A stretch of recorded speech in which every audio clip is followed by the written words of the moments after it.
Hello everyone, I welcome to all of in this video. So guys, इस video में आज हम करने वाले हैं अपना component general intelligence and reasoning. तो जेकेएसएसबी वुमेन सुपरवाइज़र की जो पोस्ट है, मैं आपको बता दूं 201 पोस्टेज हैं और उनके लिए जो हम क्लासेस हैं अपनी तरफ से तो ला रहे हैं, और आप भी अपना बेस्ट ज़रूर देना इसमें भी। और जब आपका एग्ज़ाम होगा, एग्ज़ाम में भी अपना बेस्ट तो आपने देना है। तो आज के सेक्शन में क्या करेंगे, आज के सेक्शन में हम 10 मार्क्स को करेंगे, क्वेश्चन को करेंगे। प्रीवियस जो हमारा हुआ था वो आपका साइंस का था, 10 मार्क्स का सेक्शन था।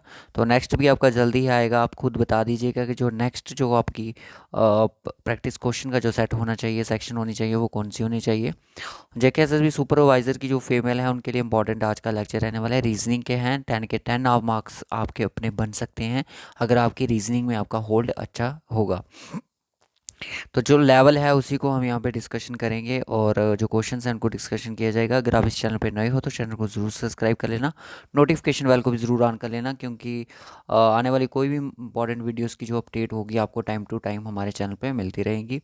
और वुमेन सुपरवाइज़र का अलग से एक व्हाट्सएप ग्रुप क्रिएट किया गया है, तो डिस्क्रिप्शन बॉक्स में उसका भी लिंक आपको मिल जाएगा।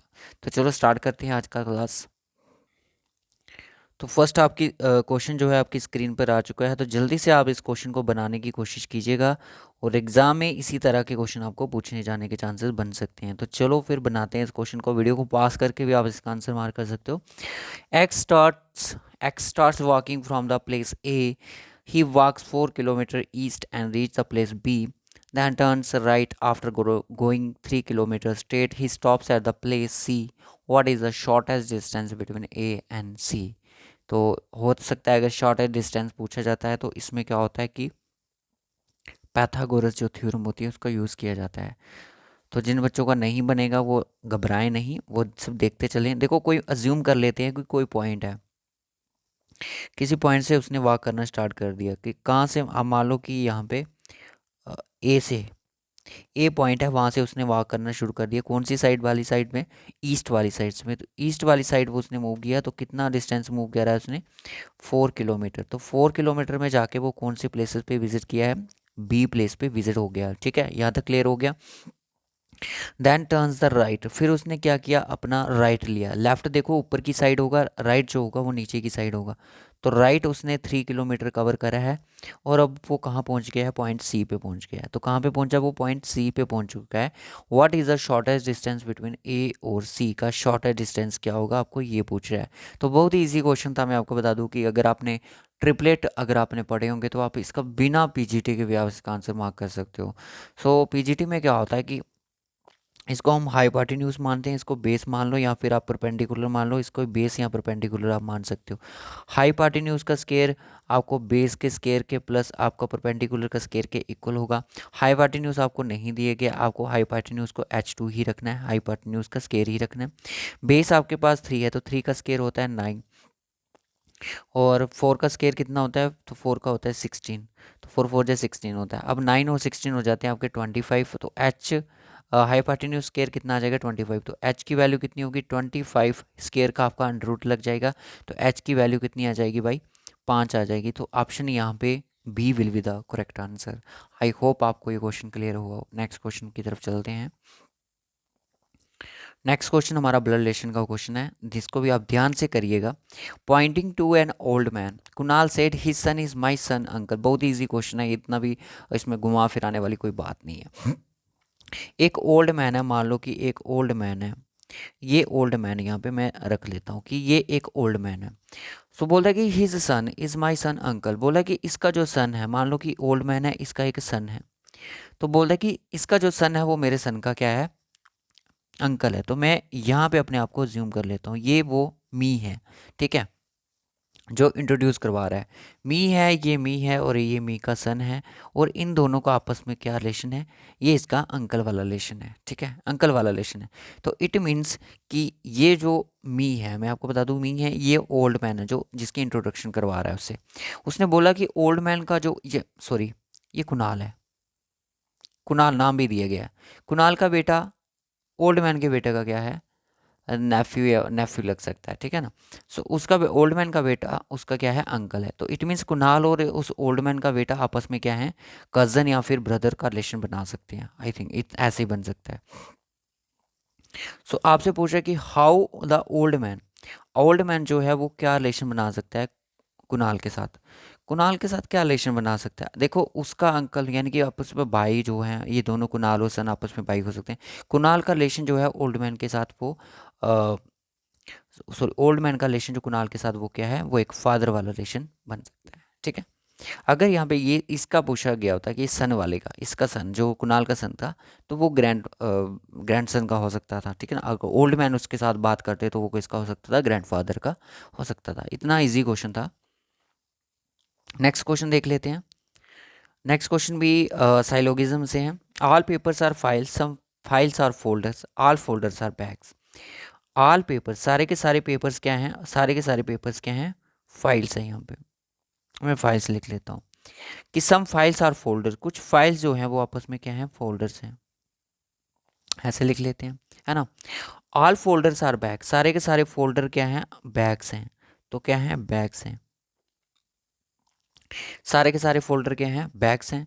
और सम पेपर्स क्या हैं, फाइल्स हैं। अब देखते हैं कि सम फाइल्स आर बैग, कुछ फाइल्स जो हैं बैग्स हैं, बिल्कुल हैं।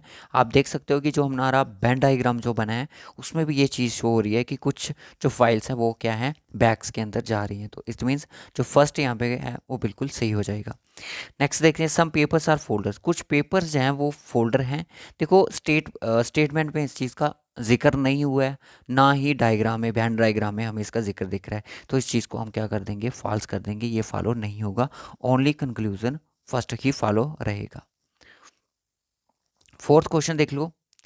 अखिल rank 17th from the top and 37th from the bottom in a class, how many student there in the class.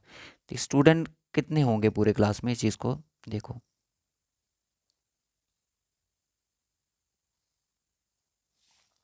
अखिल का जो रैंक है वो 17th है फ्रॉम टॉप से, ये टॉप है, ये टॉप पोजीशन से इसका रैंक कितना है, 17th है। मान लिया मैंने यहाँ पे 17th रैंक है उसका।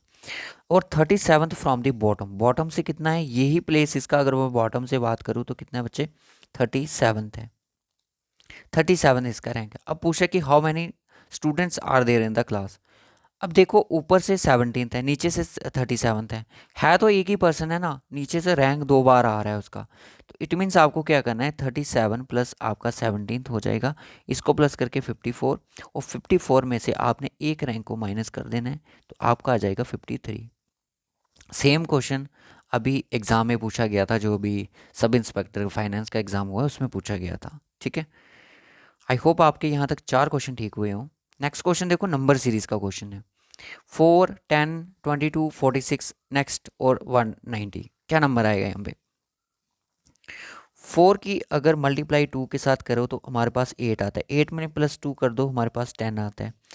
10 की मल्टीप्लाई अगर 2 से करो तो 20 आता है, 20 में 2 को ऐड करो तो कितना आता है, 22। मज़े से आ जाएगा सर। उसके बाद 22 की मल्टीप्लाई 2 से करो तो कितना आता है, 44 आता है, 44 में 2 करोगे तो कितना आएगा, 46 आएगा। यानी कि जो पैटर्न है वो हमने कैच कर लिया है। तो 46 को आप 2 टाइम कर लो, कितना हो जाएगा, 92। और 92 में 2 ऐड कर लो तो कितना आएगा, 94 आ जाएगा। सो 94 will be the answer, option D यहाँ पे बिल्कुल सही आंसर हो जाएगा। क्लियर हो गया। नेक्स्ट क्वेश्चन देखो, what is the average of all numbers between 9 and 19 के बीच में जितने नंबर है सारे के सारे डिविजिबल किसके होने चाहिए, 8 के होने चाहिए। बिल्कुल सही है। 9 के बीच में और 90 के बीच में कितने नंबर ऐसे आते हैं जो कि डिविजिबल होने चाहिए 8 के, कहने का मतलब कि जो 8 के टेबल में आते हो। देखो 9 के पहले तो 8 आता है, 8 वन है, 8 टू जा कितना होता है, 16 होता है। उसके बाद 24 होगा, 32 होगा, और 40 होगा, 48 होगा, 56 होगा, है ना, 64 होगा, 72 भी होगा, 80 भी होगा, और 88 भी होगा। फिर उसके बाद कौन आएगा, 90 आएगा, सॉरी 90 नहीं आएगा, और 96 आएगा। अब देखो ज़रा कितने हैं टोटल, ये एवरेज पूछ रहा है। 1, 2, 3, 4, 5, 6, 7, 8, 9, 10। देखो इसको मैं 10 लिख दूँ, टोटल नंबर ऑफ आइटम्स कितनी है, 10 है, और इनका सम कितना होगा, 6 और 4 कितने होते हैं, 10 और 2 12, और 8 12 और 8 20, 26 26 और 30 32, 32 और 8 कितने हो जाएंगे, 40। तो 4 यहाँ पे, 0 यहाँ पे, 4 कैरी, 12 और 8 20, 27 27 और 6 कितने होंगे? 27 और 6 आपके हो जाएंगे 33, 33 और 5 38, 38 और 42, 46, 49, 49 और 2 51, 52 कितना हो जाएगा? 52। तो 0 0 कट जाएगा तो 52 यहाँ पे आंसर आ जाएगा आपका। ठीक है, तो एवरेज कितनी होगी? 52। देख लेना कोई गलती ना हुई हो इस चीज़ में। The numbers, two numbers are in the ratio of 5:8. If the difference is 48, find the larger number. Largest number आपको यहाँ पे फाइंड करना है। टू नंबर्स आपको गिवन है रेशो में। मैं मान लेता हूँ कि ये 5x है, दूसरा मेरे पास 8x है। अगर मैं 8x माइनस 5x करता हूँ तो मेरे पास एक नंबर निकल के आता है 48। क्या आता है? 48। कहने का मतलब सर ये वैल्यू कितनी है? 3x की वैल्यू अगर आपके पास 48 दी गई है तो x की वैल्यू आप निकाल सकते हो 48 अपॉन में 3 करके 16 के साथ ही कट जाएगा, क्योंकि 3 16 का कितना होता है? 48 होता है। यहाँ तक क्लियर हो गया। अब आपसे पूछा कि लार्जर नंबर बताना है, तो आपने नंबर कौन कौन सा ज्यूम किया था? 5x और 8x। ज़रा वैल्यू इसमें पुट करो। इस नंबर की जो 5 वाला नंबर है इसकी वैल्यू हो जाएगी 80। इसकी वैल्यू जो हो जाएगी वो कितनी हो जाएगी? 16 इंटू 8 कर लो, आपके पास आ जाएगा 8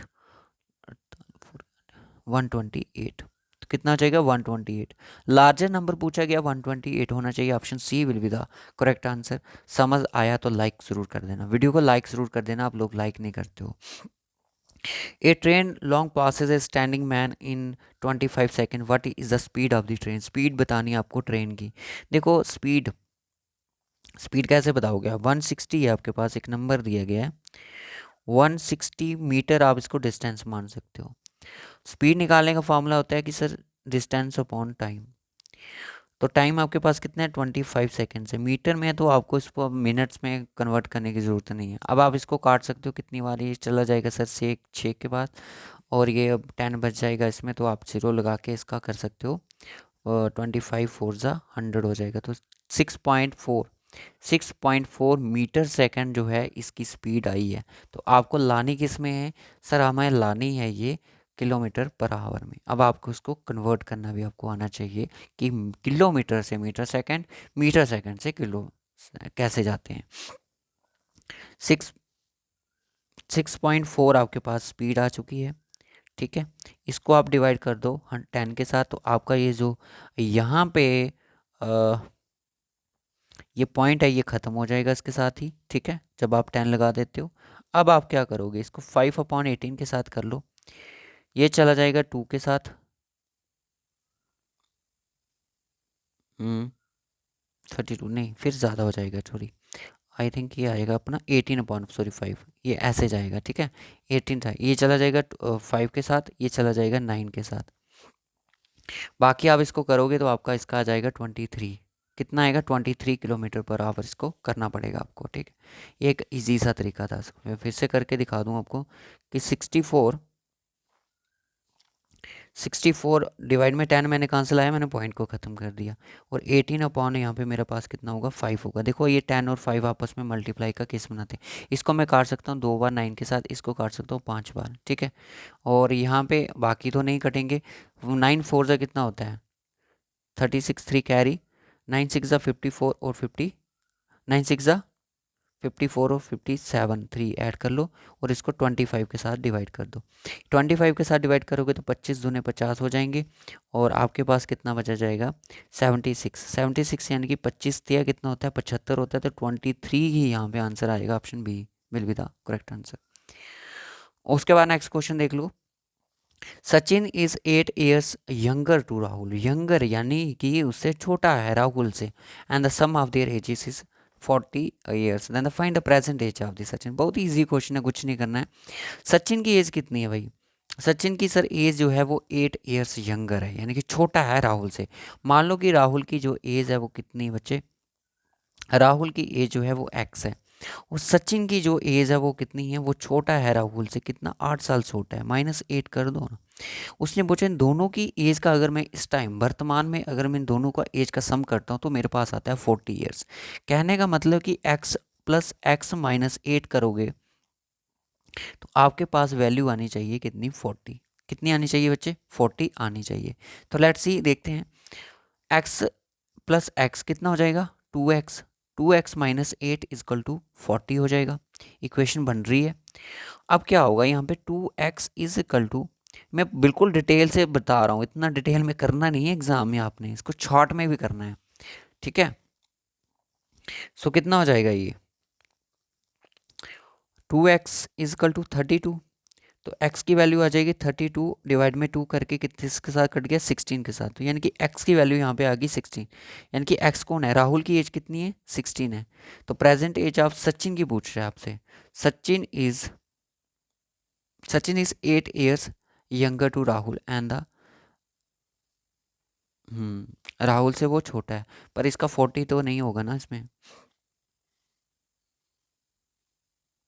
सॉरी मैंने प्लस कर दिया था इसको, ठीक है। वेट वेट चलो, राहुल माइनस था ना, मैंने प्लस माइनस करना प्लस करना था, मुझे माइनस कर दिया। राहुल की एज है एक्स और सचिन की एज है कितनी, x plus X minus sorry 8, क्योंकि उससे वो 8 साल छोटा है। अब क्या होगा कि x plus X minus 8 is equal to कितना दिए गए मेरे पास 40 दिए गए। अब ये 2x हो जाएगा माइनस का 8 इज इक्वल टू 40, क्योंकि ये माइनस का इस साइड जाके क्या हो जाएगा प्लस हो जाएगा, तो 2x इज इक्वल टू 48।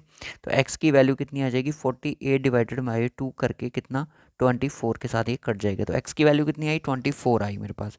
तो यानी कि राहुल की एज कितनी है 24 है और सचिन की एज है यानी कि एक्स में 24 में से आपको 8 को घटाना है, कितना आ जाएगा 16 आ जाएगा। तो आपको एज किसकी पूछी जा रही है सचिन की, तो सचिन का ऑप्शन ए यहाँ पे सही आंसर हो जाएगा, option A will be the correct answer. वो यहाँ पे गलती ये हुई थी, मैंने माइनस था तो मैंने उसको वहाँ पे माइनस कर दिया, बट यहाँ पे अगर माइनस है तो इजिकल टू के साइड जाके वो क्या हो जाएगा प्लस हो जाएगा। लास्ट क्वेश्चन आज का हमारा, a dozen pair of socks quoted of 80 rupees का। डजन, डजन यानी कि 12, डजन यानी कि 12 पीसेस, 12 पीसेस ऑफ सॉक्स के कितने हैं भाई, रेट कितना है 80 रुपीज़ का है। उसने बोला कि available at a discount of 10% discount पे वो मिल रही हैं। तो लेट्स सी देखते हैं कि 10% डिस्काउंट पे मिल रही हैं तो कितना प्राइस बन जाएगा। तो 12 पीसेस का अगर मैं बात करूं तो कितने 72 रुपीज़ बनेंगे, क्योंकि मैंने इसको देखते ही मान लिया कि 80 में से 8 को घटा लो तो आपके पास 90% आ जाएगा, ठीक है। 70 रुपीज़ अब इसकी क्या होगी कास्ट होगी। अब आपसे पूछे कि एक पीस की कॉस्ट निकालो, सबसे पहले एक पीस की कॉस्ट हो जाएगी 72 डिवाइडेड बाई 12, 12 के बात कर दीजिए 6 बार, तो एक पीस की कॉस्ट कितनी है बच्चे, एक पीस की कॉस्ट है 6 रुपये। एक पीस की कॉस्ट कितनी है, सॉरी एक पेयर की। तो अब आप मुझे बताओ, पेयर या पीस, पीस पीस यानी कि दो, एक सॉक्स थोड़ी पहनेगा कोई।